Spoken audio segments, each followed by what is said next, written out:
All right, welcome to Sunday School. Hopefully you have seen the list of what weeks and what we're doing. So today we're going to do Habakkuk,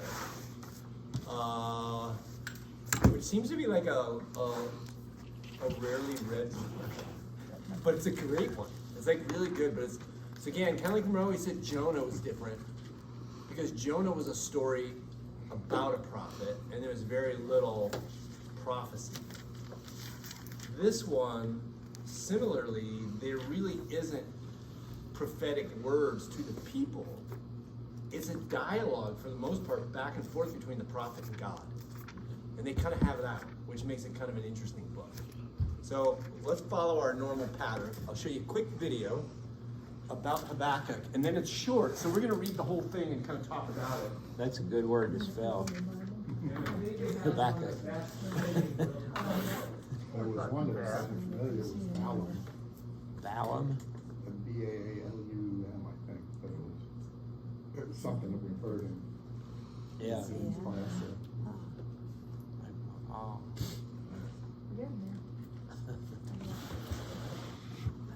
The book of the prophet Habakkuk.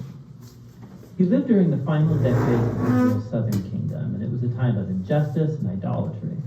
He saw the rising threat of Babylon on the horizon, and that was not good news for anybody. But unlike the other prophets, Habakkuk does not accuse Israel. He doesn't even speak on God's behalf to the people. Rather, all of his words are addressed personally to God. And the book tells about Habakkuk's personal struggle, his journey of trying to believe that God is good when there is so much evil and tragedy in the world. And so Habakkuk's words are actually poems of lament, and they're very similar to the laments that you find in the book of Psalms. The poet lodges a complaint and then draws God's attention to suffering or injustice in the world, demanding that God do something. And knowing about this lament form, it's actually the key to understanding the design and message of this short book. Chapters 1 and 2 are framed as a back and forth argument between Habakkuk and God. And the prophet lodges two complaints to which God offers two responses. His first complaint is that life in Israel has become horrible. The Torah is neglected, resulting in violence and injustice, and it's all being tolerated by Israel's corrupt leaders. And Habakkuk, he's crying out, asking God to do something, but nothing seems to change. But then all of a sudden, God responds. He says that he's very aware of the corruption of his own people, Israel, and that he's summoning the armies of Babylon to bring down his justice on Israel. And very similar to the message of Micah or Isaiah, God says he will use this terrifying empire to devour Israel because of their injustice and evil. But Habakkuk has a problem with this answer, and so he offers his second complaint. He says Babylon is even worse than Israel. They're more corrupt, they're more violent, they've deified their own military power, they treat humans like animals, gathering them up like fish in a net, he says. They devour nations and people groups in order to build their own empire. And so Habakkuk says, how can you, a holy, good God, use such corrupt nations as your instruments in history? He demands an explanation. In fact, he depicts himself as a watchman on the city walls, waiting for God's response, which eventually comes. God tells Habakkuk to get out some tablets and chisel and write down what he sees and hears. It's a vision about an appointed time in the future, that even though it may seem slow in coming, it will eventually come. In fact, God says that the righteous person will live by their faith in this hope and vision. So what is this divine promise that Habakkuk is supposed to write down? It's that God will bring Babylon down. God says that the violence and oppression of the nations creates this never-ending cycle of revenge, and that God will use this cycle to bring about the rise and fall of nations. And the fact that God might, for a time, use a corrupt nation like Babylon does not mean that he endorses everything that they do. He holds all nations accountable to his justice, and so Babylon will fall along with any other nation that acts like them. God's promise is then elaborated by a series of 5 woes that describe the kinds of oppression and injustice perpetrated by nations like Babylon. The first 2 target unjust economic practices, like how wealthy people will charge ridiculous interest just to keep poor people in debt, and so they build their wealth through crooked means. The third woe is a critique of slave labor, treating humans like animals and threatening them with violence if they don't produce. The fourth woe targets the abuse of alcohol by irresponsible leaders. While people are suffering under their bad leadership, they're partying and wasting their money on sex and booze. And the last woe exposes the idolatry, the engine that drives such nations. They have made money and power and national security into their gods, offering these allegiance at all costs. And so people become slaves to their own national empire. Now, the practices described here aren't unique to Babylon, but that's part of the point. Given the human condition, most nations eventually become Babylon. And so this is how God's answer to Habakkuk in this book becomes God's answer to all later generations, to anyone who lives in a world ruled by other Babylons. But it leaves the question hanging. Is God going to let this cycle, the rise and fall of Babylon-like empires, go on forever? And that question is what chapter 3 is about. We're told that this is a prayer of Habakkuk, and it begins by Habakkuk pleading with God to act now in the present like he has in the past in bringing down corrupt nations. And what follows is a very ancient poem. It first describes the powerful, terrifying appearance of God. It's very similar to the opening poems of Micah and Nahum, and similar to the appearance of God at Mount Sinai in the book of Exodus. There's cloud and fire and earthquake. When the Creator shows up to confront human evil, everybody will be paying attention. Habakkuk then goes on to describe this future defeat of evil as a future exodus. So just like God came as a warrior and he split the sea in his battle against Pharaoh, Habakkuk says that God will once more bring his judgment down on the head of the evil house. So Pharaoh, like Babylon, has become here an archetype of violent human nations. But at the same time, we're told that when God confronts evil, he will save his people and his anointed one. It's a reference to the king from the line of David. And so in this poem, the Exodus story of the past has become an image of the future Exodus God will perform. He will once again defeat evil and bring down the pharaohs and the Babylons of this world. He'll bring justice to all people and rescue the oppressed and the innocent. And it's this hope that enables Habakkuk to conclude the book with hopeful praise. Even if the world's falling apart with food shortage or drought or war or whatever, he will choose trust and joy in the covenant promises of God.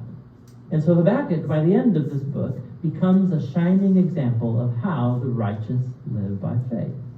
Habakkuk recognizes just how dark and chaotic the world and our lives can become. And he invites us into a journey of faith, of trusting that God loves this world more than we do, and that he will one day deal with this evil. And that's what the book of Habakkuk is all about.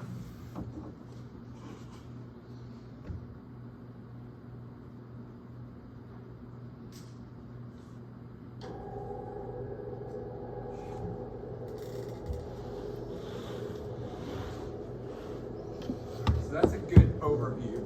We're going to read this since it's short enough. And we can have some conversation.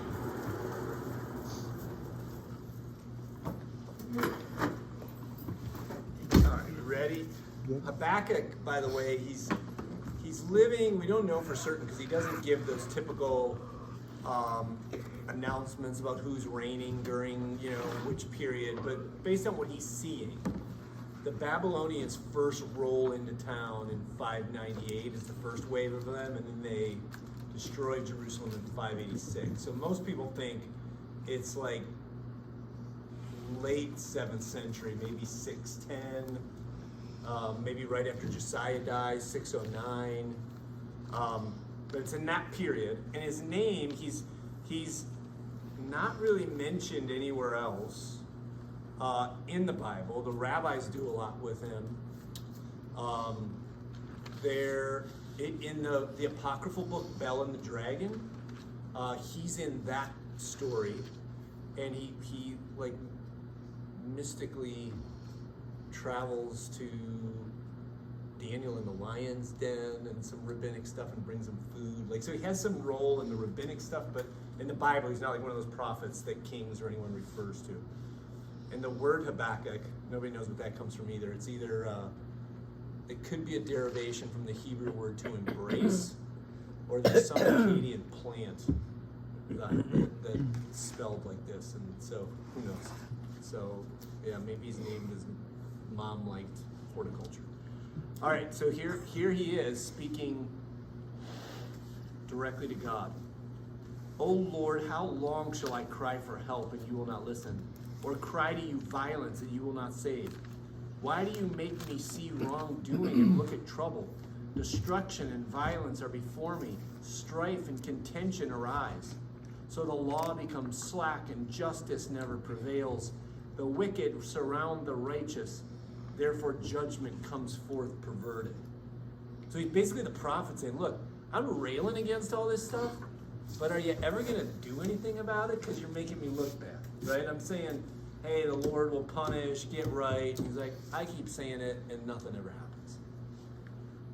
And then God responds, look at the nations and see, be astonished, be astounded. For a work is being done in your days that you would not believe if you were told. For I am rousing the Chaldeans, that fierce and impetuous nation, who march through the breadth of the earth to seize dwellings not their own. Dread and fearsome are they, their justice and dignity proceed from themselves. Their horses are swifter than leopards, more menacing than wolves at dusk. Their horses charge, the horsemen come from far away. They fly like an eagle swift to devour. They all come for violence, with faces pressing forward. They gather captives like sand. At kings they scoff, and of rulers they make sport. They laugh at every fortress and heap up earth to take it. Then they sweep by like the wind. They transgress and become guilty. Their own might is their God. Okay, this is where God stops talking. And you can tell God was like really excited to tell them the plan. Like, hey, good news, I heard, I got something. And then this feels like my administrator hat, where people complain about a thing and then you give them a solution. They're like, what? That sucks. And that's what happens to God. So Habakkuk says, are you not from of old, O Lord, my God, my Holy One? You shall not die. O Lord, you have marked them for judgment, and you, O Rock, have established them for punishment. Let me just pause 1 second, because we get one of those really fun little trivia things in the Bible. There are a series of places in the Bible where the rabbis tell us that the words seem to be blasphemous in their natural state. And the rabbis are real careful with the text, right? They want, even when there's like a grammatical mistake, they never change the text. They change it in the margin to say, even though it's written this way, we know you should read it that way. It's called the Ketiv Kare. But in a handful of spots, they actually change it because they're like, this feels bad. The NRSV, which we're reading, goes with what it originally wrote. So this idea, it says, you're from old, O God, you shall not die. See how there's a little footnote there? Mm-hmm. It shows the ancient Hebrew tradition manuscript says, we shall not die. Which doesn't really make a whole lot of sense, but it's because they thought it's even blasphemous to say to God, you won't die. Like, you don't say about an immortal, oh yeah, you won't die, because even that seems a bit edgy. Does that make sense? Yeah. Let me show you one other, I'll give you two others just for fun. Go to Genesis. Go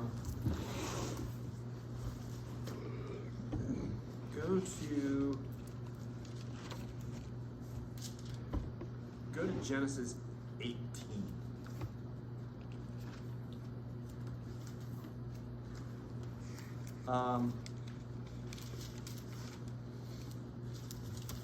Chapter 18, look at verse 16.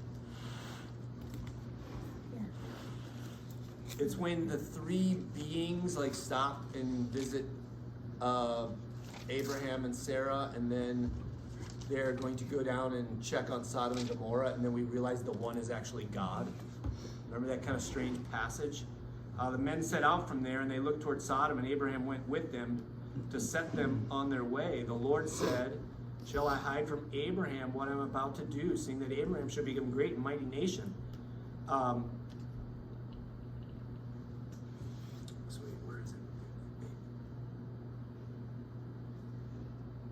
Change, charge children, the Lord. says here that he was standing before Abraham. Where it switches, maybe they switched it. They looked towards Sodom. Abraham went. It's wherever footnote C appears. Yeah, C appears in that. 22. There it is, it's 22. So the men turned from there and went towards Sodom, while Abraham remained standing before the Lord. But that's not how it originally read. It originally said the Lord remained standing before Abraham. Because Abraham's there, they're leaving. And it says the Lord was standing before Abraham. It's like, that's like saying the king was standing before me. It's like, no, I stand before the king. So again, it's just a narrative thing, the way it was told, but they thought, well, that's blasphemy. You don't say God stands before any person. People stand before God. So there's just a handful of these. The most intriguing one to me, because we quote this verse maybe more than all these others and it carries weight, is in the book of Job. And this one feels a little uncomfortable, actually. So let's end with that one. The other ones are just,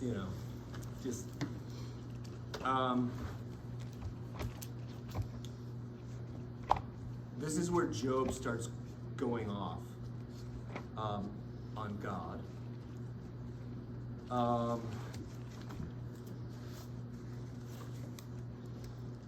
He starts saying to his friends, you'd lie, you'd say whatever you need to keep God happy. And then verse 13 of chapter 13, and it's the punchline's coming, but he starts out, because I want you to get the feel of it. He says, let me have silence and I will speak, and let come on me what may, right? He's like, I'm stating what's true. I don't care if I get struck down by lightning. I will take my flesh in my teeth, and I will put my life in my hands. See, he will kill me. I have no hope, but I will defend my ways to his face. Like that's a heavy, right? He's like, even if he kills me and I have no hope, I'm going to say what I have to say.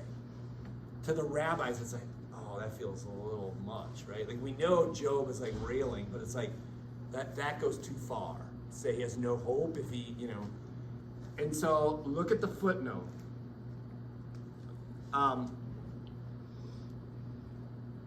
The interesting thing about this is it turns a homophone into this thing. So the Hebrew word for him is pronounced lo.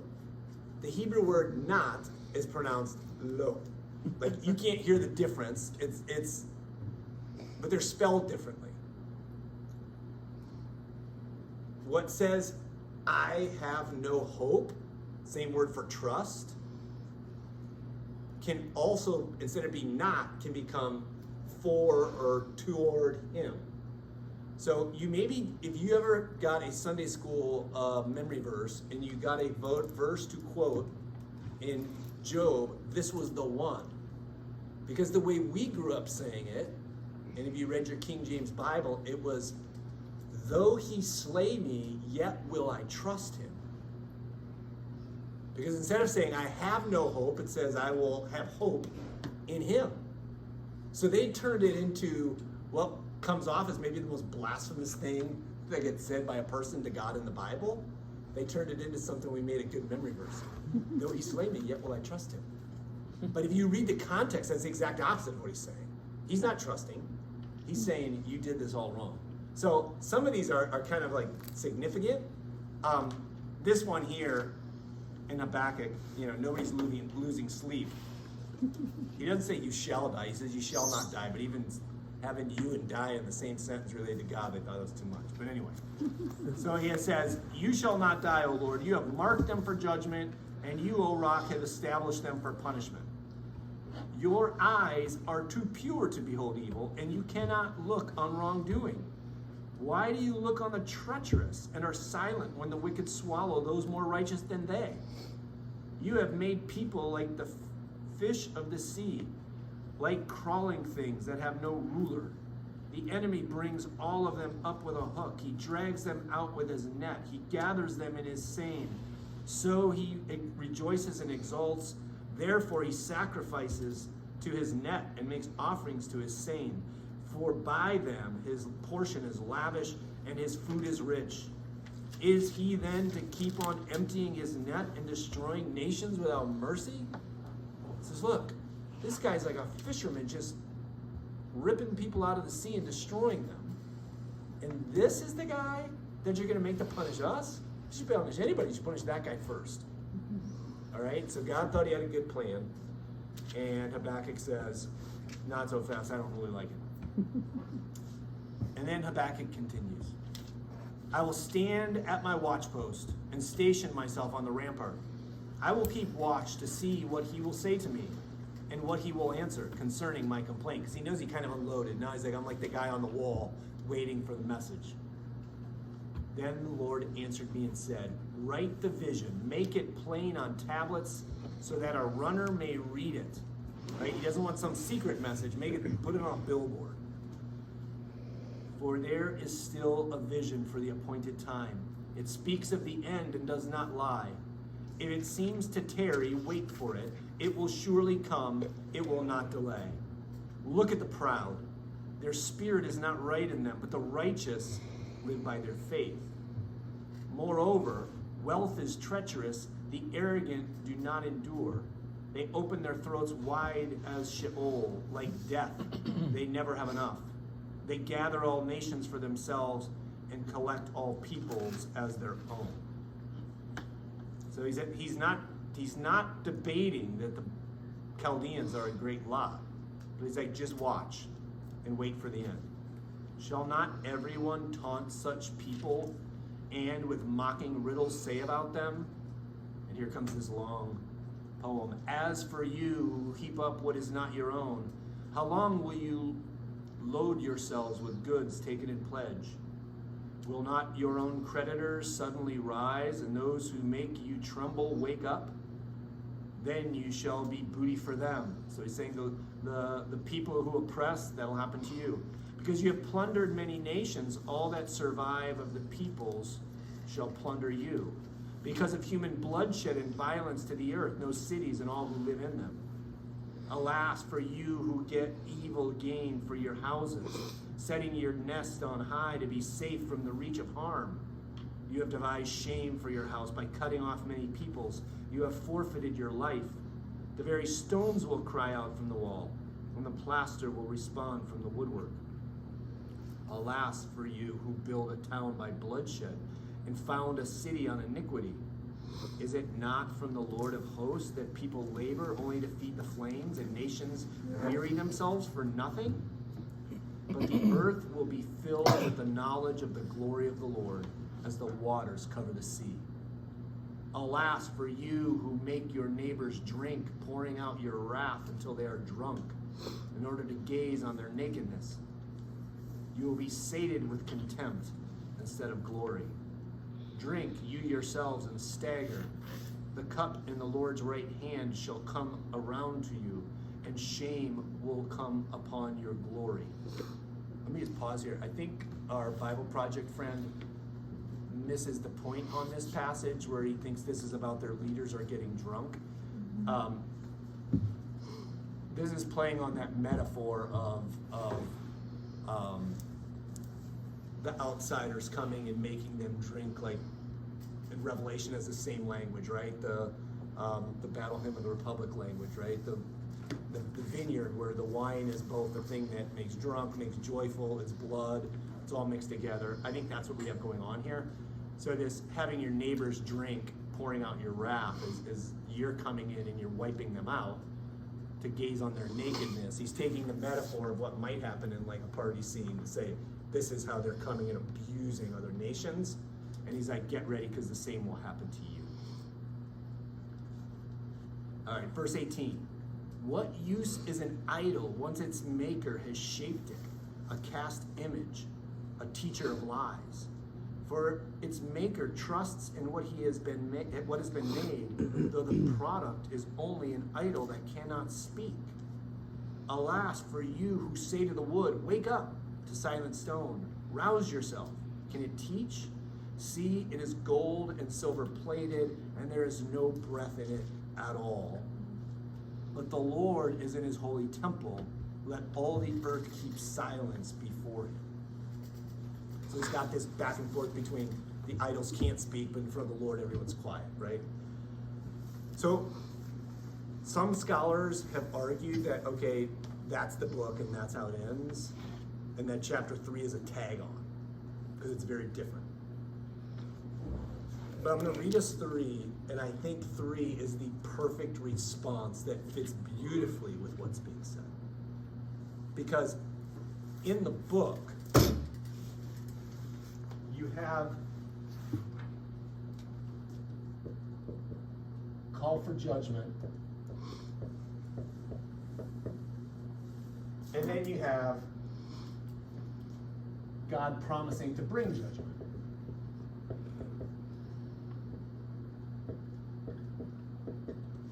Then you have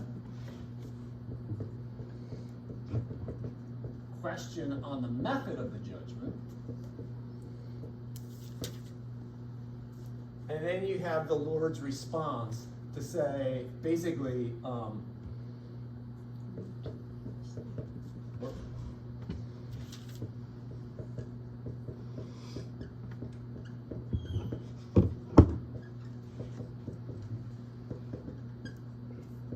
the interesting thing is, it's almost as if Habakkuk questions like, wait, are you aware how bad these people are?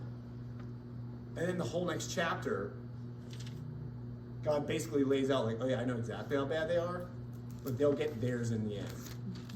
Okay, so it's kind of hanging in this tension of, we want judgment, great, I'll bring judgment. Wait, what are you doing? These people are horrible. Do you not believe in justice? Don't worry, I'll take care of that. I know their problems too. And it basically looks to like an end, the eschaton, a time when it says, I'll make all these things right. Okay? What he's about to do is to give this big poem. And it's a poem where it picks up a few themes. It picks up that classic one we've always talked about, that Yahweh is a warrior. All right, that's like this base level of Yahweh is the one who fights on our behalf. He's the one who defends. He's the one that helps us to defeat our enemies, to take our land, to take out our oppressors. So it's going to show this. But it's going to do it in a couple ways. One of the ways it's going to do it is in this very mythic language, not around just normal fighting of enemies, but in the mythic ancient Near Eastern battle motifs. It's the idea of the god or gods who end up in a battle versus sea monsters who represent chaos. Right, we've done a Numa Elish where God splits the waters. There's a lot of stories like this in the ancient Near East. So like waters are often seen as like this cosmic enemy of the gods. Okay? But we've also talked about how this idea of dividing, conquering water is also a creation motif. Because in the ancient Near Eastern story of Enuma Elish, right, it's the watery chaos of Tiamat that Marduk kills. Then he takes her watery body on top, and he puts her other body below. And the people live in between there. And the one's the sky, the one's the underground water, which we've made the parallel before in a different class, that in Genesis 1, what do we start with? Water, watery chaos. And everybody always asks, well, where did the water come from? In the ancient world, that's how it all starts. It always begins with watery chaos. So in the beginning, when God creates the heavens and the earth, and the world's, formless and empty, it talks about the Spirit moving over the waters. And in the same way, God starts dividing them. He makes the upper one the sky, the lower one's the water, then he divides the ground from the water. Like, similar things. So there's these major themes we're about to see. And mixed into that, the creation motif, the God is warrior motif, who's fighting waters, we talked in another class, all comes together in a beautiful way. And again, we're going like deep metaphor and literary underpinnings, which the typical hearer reader would have never probably thought of. But in the story of the Exodus, how does God deliver the people? He splits water, which both defeats an enemy, but when they get to the other side, they've now been created as a people, with Moses as their leader. So like these things, like in a very powerful way, kind of swirl through ancient Israelite and Judahite literature. Okay? So why would they say that this wasn't part of? I mean, it seems like this third chapter leads in pretty clearly. And Just that it goes from a certain kind of narrative style to a poetic style. And there was a time in which biblical scholarship was all about breaking down, saying not one person wrote a thing, but 2 wrote it, 4 wrote it. And so there was a certain time when that was what Bible scholars were really looking for, like the different sources that they pull in. But I think it just lines up perfectly. So let me read this last part to you. A prayer of the prophet Habakkuk according to Shigionot. O Lord, I have heard of your renown. I stand in awe, O Lord, of your work. In our own time revive it. In our own time make it known. In wrath may you remember mercy. Here he goes. God came from Teman, the Holy One from Mount Paran. Selah. His glory covered the heavens, and the earth was full of his praise. The brightness was like the sun. Rays came forth from his hand where his power lay hidden. Before him went pestilence, and plague followed close behind. He stopped and shook the earth. He looked and made the nations tremble. The eternal mountains were shattered. Along his ancient pathways, the everlasting hills sank low. I saw the tents of Cushan under affliction. The tent curtains of the land of Midian trembled. Was your wrath against the rivers, O Lord? Or your anger against the rivers, or your rage against the sea when you drove your horses, your chariots to victory? You brandished your naked bow, sated were the arrows at your command. Selah. You split the earth with rivers, the mountains saw you and writhed. A torrent of water swept by. The deep gave forth its voice. The sun raised high its hands. The moon stood still in its exalted place. At the light of your arrows speeding by, at the gleam of your flashing spear. In fury you trod the earth, in anger you trampled nations. You came forth to save your people, to save your anointed. You crushed the head of the wicked house, laying its bare from foundation to roof. You pierced with his own arrows the head of his warriors, who came like a whirlwind to scatter us, gloating as if ready to devour the poor who were in hiding. You trampled the sea with your horses, churning the mighty waters. I hear and I tremble within. My lips quiver at the sound. Rottenness enters into my bones, and my steps tremble beneath me. I wait calmly for the day of calamity to come upon the people who attack us. Now let's pause right here, because it's like there's been this swell, right, of this picture of God the warrior. It's like goes into that mode where you're 2 people talking, and then it gives this vision of this warrior trampling, destroying, gutting, wiping out, seas dividing. And he says, I'll just wait for that to happen. And then this most powerful ending to a prophetic book. Though the fig tree does not blossom and no fruit is on the vines, though the produce of the oil fails and the field yields no food, though the flock is cut off from the field and there is no herd in the stalls, Yet I will rejoice in the Lord. I will exult in the God of my salvation. God, the Lord, is my strength. He makes my feet like the feet of the deer and makes me tread upon the heights to the leader with stringed instruments. Most of us, most of the time, whether we want to admit it or not, say we trust in God because we know in the end God does good things for us. And when we do good things happen, and we do bad things happen. And when you go to the book of Job, Job gets really, really mad because he says, look, I've been really, really good, and why do all these really, really bad things happen to me? And Job ends in a way that, if I can just be honest, I wish it didn't, that in the end, God goes, okay, and here you go, you can have twice as much stuff. Because it almost feels like God's saying that's not how it works, but then in the end, it's like he gives them stuff. We get to the end of Habakkuk, and he says, everything's falling apart. I don't have any produce coming in. The flock's scattered. Yet I trust in the Lord. Simply because God is God. And it is this really, really powerful faith statement. He doesn't even give the picture of saying, here's the picture of what it will be like in the end when we all get restored and everything goes good.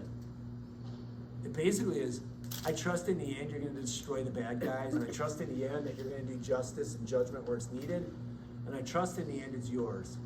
And he basically says, I don't have any obvious picture to see that things will personally go well with me, but I trust in the Lord. That feels like we do this like Old Testament is like shallow, crude, violent religion, and the New Testament is elevated, gospel-centered, and I all about gospel. But I don't know that there's really a more powerful faith statement in the whole Bible than what Habakkuk says at the end of this book. Despite everything going on in life, I trust in you. And I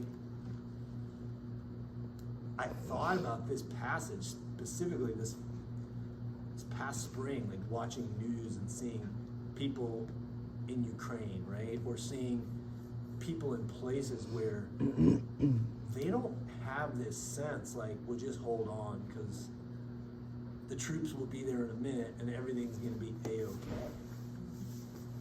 And for us, people who live in America and live as we do in America, this is even almost harder to wrap our minds around. Because for us, it's like, oh man, the stock market went down a little bit, or we have these things that seem hard, and I'm not making light of that. Those are big deals. But this is a person who's thinking, okay, I guess God's plan really is to bring in the Babylonians and wipe us all out. He doesn't get any special dispensation to say, but don't worry, there'll be a bubble around prophets and they don't get hurt. Mm-hmm. He basically says, thanks, Lord, I trust you. Bring on our destroyers. Thanks for listening to me, right? So, let me ask the question. 21st century Midwestern Lutheran Americans, what do we do with a book like Habakkuk?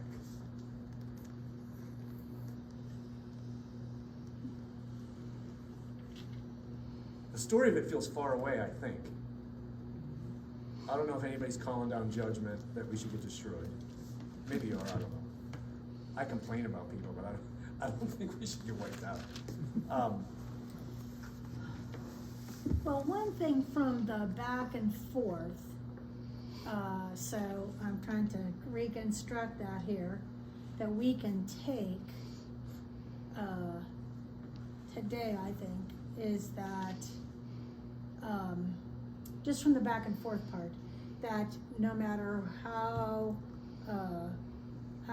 bad things get, it will be all right in the end. Because that's the message. It is a faith statement at the end, but it's also an affirmation, I think, that nothing, so that we can take, I think it's easy. I'll just speak for myself. The last 2 weeks, it's easy for me to quote my paternal grandmother, "The world's going to hell in a handbasket." It's easy to do that, So, you have to try to take the long view. So maybe that's one, maybe not be the biggest message from this book, but it's a message that I can take from it. Good. What else? It seemed like the Old Testament stories are always all or none. Like the whole group is extinguished. We haven't really had that experience in our category, Midwestern American Lutherans.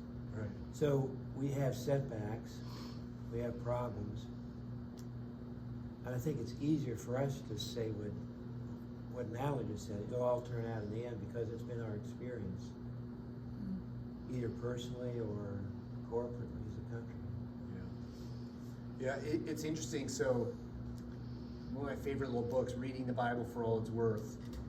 Have we done that book in here? Kind of goes like genre by genre through the Bible. It's like, these are the rules of how you read different things and how you interpret it. He makes this comment, like, when you're interpreting Bible, like the first thing you have to decide is when you read what's going on in a certain situation, is it a one-to-one correlation with what's going on in your situation? And in most all things, it's like, no, not really. And then you go, okay, well then what would be the principle from this? And does the principle relate in what way to our world and our society, right?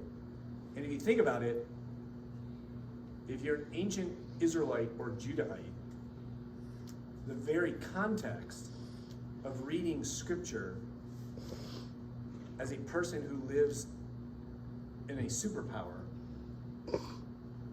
doesn't apply one-to-one to what their experience was. They're living in places where you always know the superpower out there might now choose in the next month or two to come out to do its Western campaign and loot, pillage, destroy, and maybe just wipe you out. Because you're like puppet states of an overlord. There's nothing about the emotional reality of what living like that feels like can we relate to, right? Because we don't want to say, like, we are the Babylon, but like we are the power that other places worry, oh, are they coming, right? So we don't have that. So you're exactly right. Like, we don't have this context of being overrun, being destroyed, being in a situation where there's no coming back. Even in the worst moments, it's like, all right, we rebound from these kinds of things. Well, yes and no. In this world here, they're very vulnerable because they're part of these trade routes. So people are always passing through from other countries, sometimes up to no good. And so they're very vulnerable. They weren't the biggest country, and even today that's not the case. So, all right, so what does that have to do with us? We're not as vulnerable. I mean, our best defense is the Atlantic Ocean and the Pacific Ocean, and Canada and Mexico, and we're surrounded by everything friendly. And so to overcome us would take a lot. So, when you're younger and you read and you're studying world history, you study the Romans and the Greeks and how they were so great at one time and now they're not, and they were here and now they fell. And most of the time it had to do with decay within. They went down the same road as nations always go down. And all I could think of at that time in my life is, well, that's them and this is us. And now for the first time in the last few years, I can see that that's them and that's us too. So I don't see Russia or China or those countries really living where we live, like is always the fear. But I see such an upheaval in this country from within that it changes everything. Yeah. And so how that's going to act out, I don't know. But it's still just as much of a problem. Yeah. If it's from within or from without. It's Right. still a disintegration of America as we know it. And you do hear voices like the prophet calling out about some of that disintegration, going, how long will it, right? How long will this happen? Because like every day you turn on the news, there's another how long. What else? Did you know that this was where the righteous shall live by faith comes from? That Paul is so, Paul says this a lot, right? And this is actually Habakkuk. The idea that it's faith how one lives out life. Now it takes on new meaning for Paul, right? Because Paul's talking about a new kind of faith, and faith in Jesus and who he is and what he's done. But still they both hold true. Other thoughts? There's so much going on in this world. In this country, yes, we are supposed to live by faith. We are going deeper and deeper in debt by tremendous amounts. How is that going to be paid off, if it's going to be paid off? And pretty soon, the interest is going to come to a point where it's going to be hard to justify paying it off. But not paying it off is going to be a real problem. Our earth is heating up. Is that part of a natural cycle, or is that man-made? And we profess to know, but we don't know. When you look at Iceland and Greenland, what do you see on the seacoast? You see the Viking settlements that were there, and they grew crops for a few years. And then what happened? It got colder. So the ice came and covered it up. We are not in control of our atmosphere, of the heat of this planet. I believe that God could intervene, but he isn't. We're asking for it.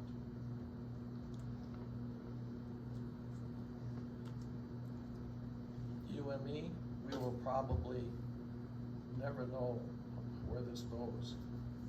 Certainly, my generation won't. We have to have faith in God. And if we don't have faith in God, wow, what's going to happen to us? And we don't know what's going on in the Ukraine. I did some reading online, and there's so much electronic control that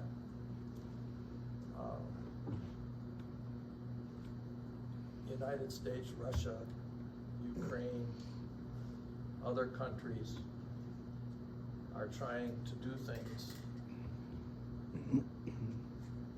The war over there may be won by electronics. And because they control things. I don't understand that. I don't know if anybody in this room understands that, how that happens. But our military does. Russia's military does. Ukraine's military does.